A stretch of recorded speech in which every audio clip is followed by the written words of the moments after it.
KGF वाली बहू। निर्मला जी के बेटे सुमित की शादी नव्या के साथ हो गई और निर्मला जी बहुत खुश थी क्योंकि बहू रानी दिखने में बहुत खूबसूरत थी और नेचर भी अच्छा था। निर्मला जी का बहुत अच्छे से ख्याल रखती थी, कभी किसी से झगड़ा नहीं करती थी। लेकिन निर्मला जी की बहू में कुछ तो अनोखा था और वो ये था कि केजीएफ मूवी देखने के बाद केजीएफ मूवी के हीरो की बहुत बड़ी फ़ैन बन गई थी और बस हर वक्त उसे ही कॉपी करने की कोशिश करती रहती। बस एक यही आदत की वजह से निर्मला जी को कभी कभी उस पर गुस्सा आ जाता। बाकी सब कुछ ठीक था। सुमित बेटा, तुम नव्या को समझाने की कोशिश क्यों नहीं करते? अरे बार बार केजीएफ के हीरो की तरह भेस बदल कर घूमती रहती है कॉलोनी में, सब देख देख कर हंसते हैं।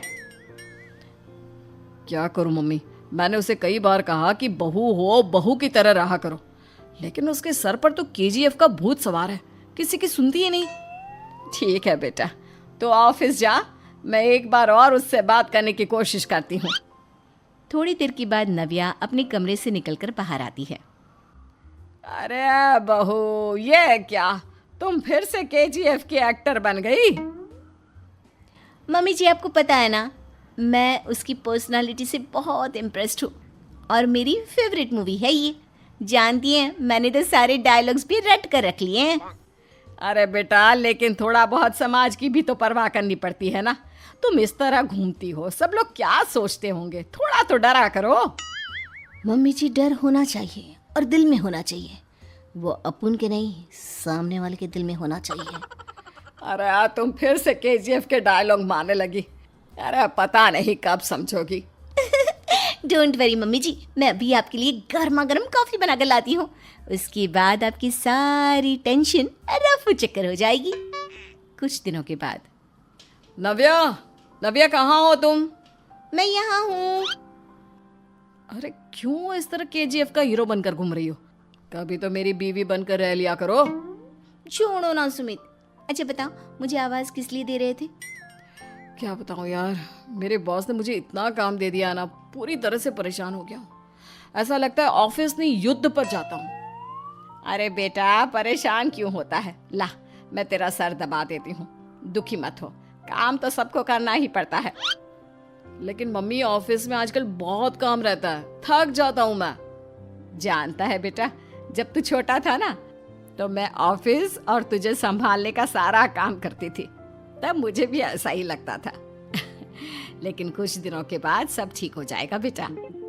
सही कह रही है मम्मी जी, तुम अपने आप को ऑफिस में काम करने की वजह से योद्धा समझते हो, लेकिन जानते हो, इस दुनिया में सबसे बड़ा योद्धा एक माँ होती है।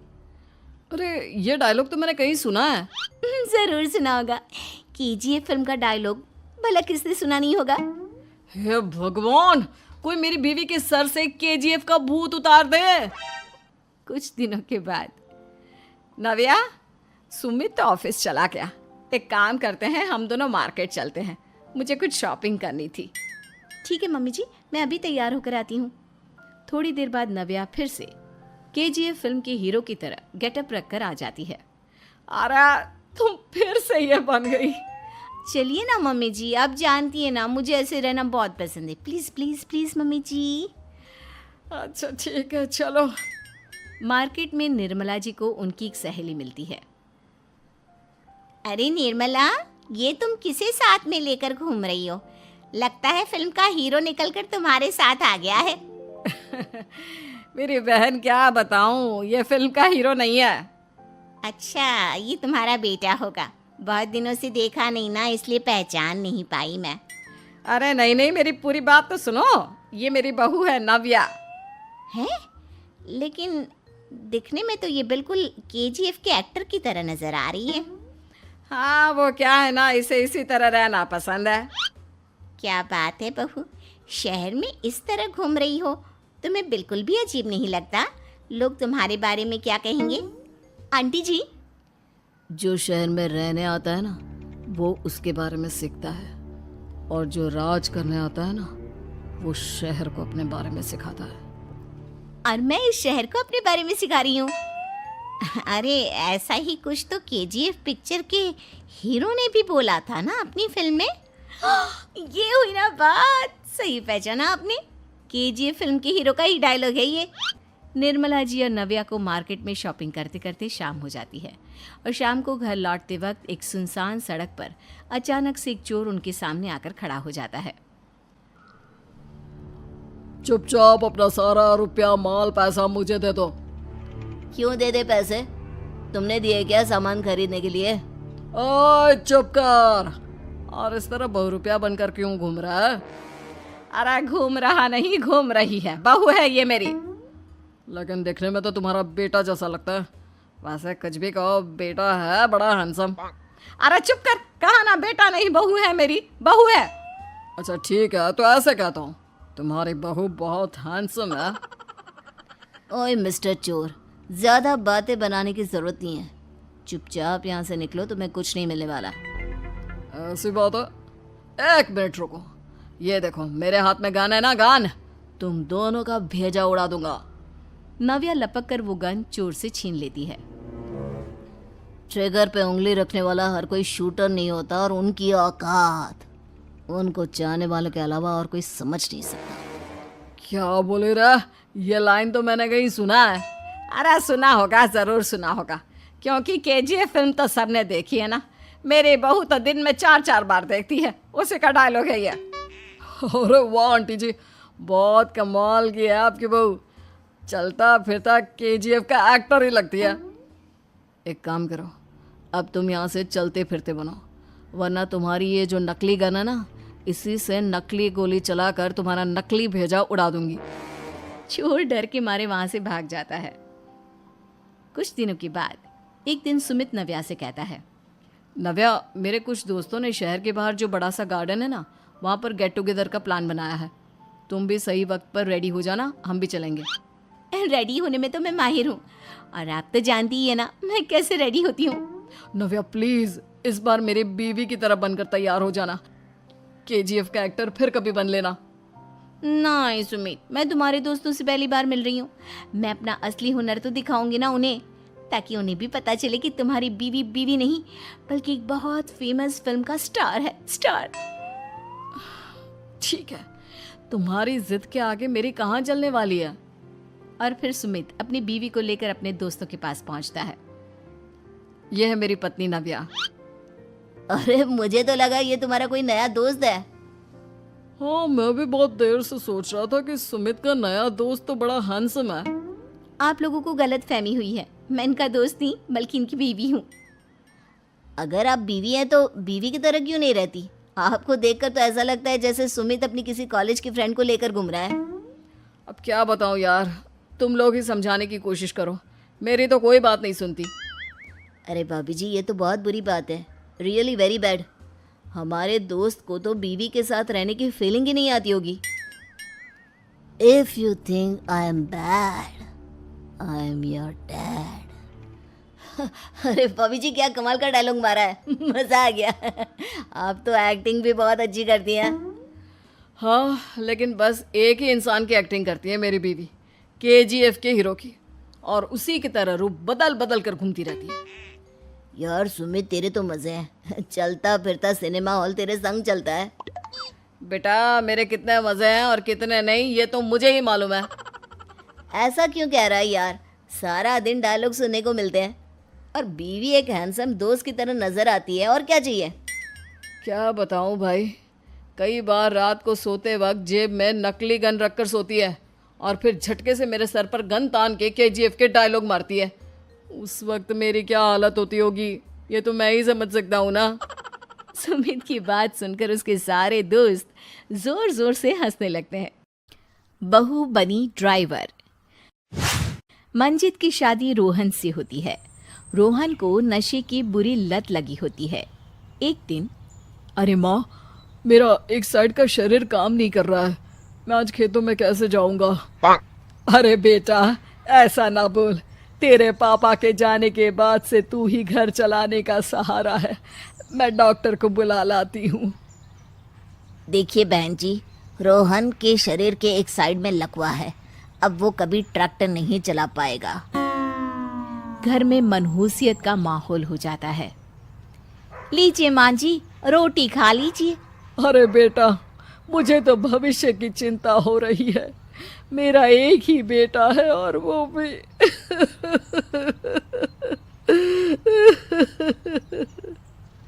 माँ जी, आप चिंता न करें।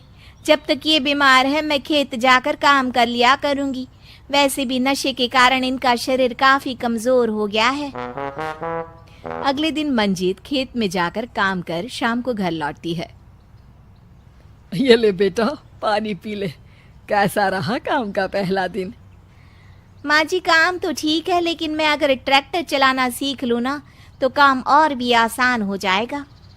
अरे बेटा, दुनिया क्या कहेगी कि औरत होकर ट्रैक्टर चला रही है।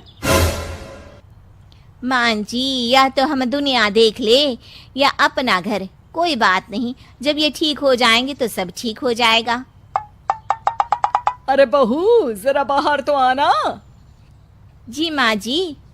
बहू, तेरे मामा जी आए हैं, तूने बुलाया था ना? हाँ माँ जी, वो मामा जी ना आज से मुझे ट्रैक्टर चलाना सीखा। मंजीत मामा से ट्रैक्टर चलाना सीखती है। वो मन लगाकर खेतों में काम करती है।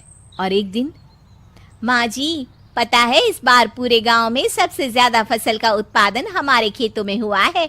इस साल तो खूब पैसे आएंगे। हाँ। सास खुश नहीं होती है। वो चुपचाप वहां से जाने लगती है। तभी मंजीत उसे रोक लेती है। क्या हुआ माँ जी, आपको खुशी नहीं हुई? बेटा, आज डॉक्टर साहब बोल रहे थे कि रोहन के ठीक होने के लिए 5 लाख रुपए की जरूरत है। समझ नहीं आ रहा क्या करूं। मंजीत शांत हो जाती है। अगले दिन सास मंजीत के पास आती है। बेटा, ये मेरे गहने हैं। इसे अपने गहनों के साथ जोड़कर सुनार को दे आ। जितने पैसे हो ले आ। डॉक्टर को आज ही देने हैं। मंजीत अपने गहने और सास के गहनों को लेकर दुकान में बेचकर पैसे लेकर घर आ जाती है। माँ जी, सिर्फ 3 लाख रुपए का ही इंतजाम हो पाया है। बाकी के पैसे कैसे आएंगे? बेटा, अब तो एक ही चारा है, हमें जमीन भी बेचनी पड़ेगी। माँ, खेत बेच देंगे तो खाएंगे क्या? अरे बेटा, कोई दूसरा चारा भी तो नहीं है। रोहन ठीक हो जाए तो वो मेहनत करके इससे भी बड़ी जमीन ले लेगा। सास बहू मिलकर खेत भी बेच देते हैं। अब पूरे पैसे लेकर सास डॉक्टर के पास जाती है। डॉक्टर साहब, ये लीजिए सारे पैसे। बस किसी तरह मेरे बेटे को ठीक कर दीजिए। आपका बेटा ठीक तो हो जाएगा, लेकिन 6 महीने का समय लगेगा। सास बहू सोच में पड़ जाते हैं कि अब तो कोई जरिया भी नहीं रहा जहां से उन लोगों को कमाई हो। अब कमाएंगे नहीं तो खाएंगे क्या? माँ जी, मेरे माता पिता ने लड़की होने के कारण मुझे ज़्यादा पढ़ाया लिखाया नहीं, लेकिन ट्रैक्टर चलाना सीखकर मैं कुछ काम करने के लायक तो हो ही गई हूँ। अरे बेटा, ट्रैक्टर अब कहाँ चलाएगी? खेत तो बिक गए हैं। माँ जी, मैं किसी और के खेतों में दिहाड़ी में काम कर लूँगी, कुछ तो पैसे आएंगे ही ना। ये कहकर मंजीत काम करना शुरू कर देती है। जैसे तैसे उन पैसों से गुजारा चल ही रहा था। माँ जी, पास के अस्पताल से मुझे नौकरी के लिए ऑफर आया है।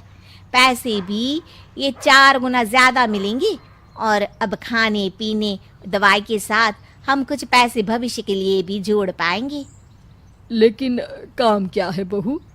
माँ जी, मुझे अस्पताल की एम्बुलेंस चलानी है। अरे, तू तो मेरी बहू नहीं, बेटा है बेटा। जरूर जा बेटा। और हाँ, तूने पूरे गांव में एक मिसाल कायम कर दिया कि हर काम हर कोई कर सकता है। उनके लिए लड़की या लड़का होने की कोई जरूरत नहीं। मंजीत मन लगाकर काम करना शुरू कर देती है। आगे जाकर वो खुद का एम्बुलेंस भी खरीद लेती है और अब तो उसका पति भी ठीक हो जाता है और सब पहले से भी ज्यादा खुशहाल जिंदगी जीने लगते हैं।